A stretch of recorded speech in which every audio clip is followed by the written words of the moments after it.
সেই সময় আমাদের দল বিএনপি বাংলাদেশের মানুষের সামনে এই 31 দফা উপস্থাপন করেছিল রাষ্ট্র মেরামতের মনে আছে আপনাদের?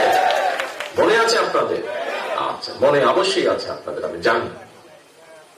এই 31 দফার মধ্যে নিশ্চয়ই আপনারা কম বেশি সকলে দেখেছেন এই 31 দফার মধ্যে বিএনপি কি কি সংস্কার করতে চায় রাষ্ট্রকে মেরামত করার জন্য, রাষ্ট্রকে জনগণের মতন করে গড়ে তোলার জন্য কি কি মেরামত করতে চায় রাষ্ট্র কাঠামো, সেই বিষয়গুলো সব আছে এই 31 দফার মধ্যে।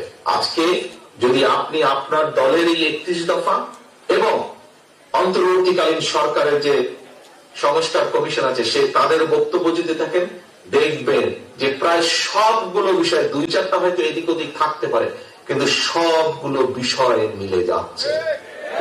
সহকর্মীবৃন্দ, যেই বিষয়গুলো এই দেশকে মেরামত করার জন্য, যে বিষয়গুলো আজকে বহু মানুষ, আমরা কাউকে ছোট করতে চাই না, আমরা কাউকে হেয় করে কথা বলতে চাই না, আমরা চাই সবাইকে নিয়ে কাজ করতে, আমরা সকলকে ঐক্যবদ্ধ ভাবে কাজ করতে, আমরা সকলের মতামতকে সম্মান জানাতে চাই।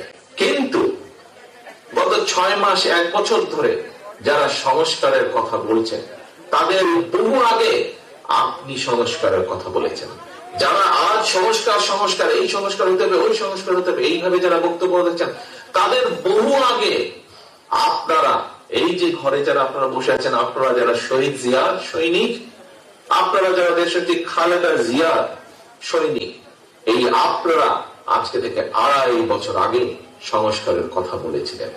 প্রিয় ভাই বোনেরা, আজকে আমরা দেখেছি অনেকেই বলছে এই সংস্কার না হলে আমরা নির্বাচন করবো না, ওই সংস্কার না হলে আমরা নির্বাচন, বলতেই পারে, প্রত্যেকের কথা বলার অবশ্যই অধিকার আছে। কিন্তু চিন্তা করে দেখুন, বিএনপি এবং বিএনপির সাথে যে রাজনৈতিক দলগুলো, আমরা অনেকগুলো রাজনৈতিক দল, তাদেরকে সাথে নিয়ে আমরা এই 31 দফা দিয়েছিলাম। আমরা কোন সময় দিয়েছিলাম বলেছি আপনাদের সামনে, আমি আপনাদেরও পরিষ্কার মনে আছে। কেন আমরা সেই সময় দিয়েছিলাম এই 31 দফা বলেন বা এই সংস্কার কর্মসূচি কেন দিয়েছিলাম? কারণ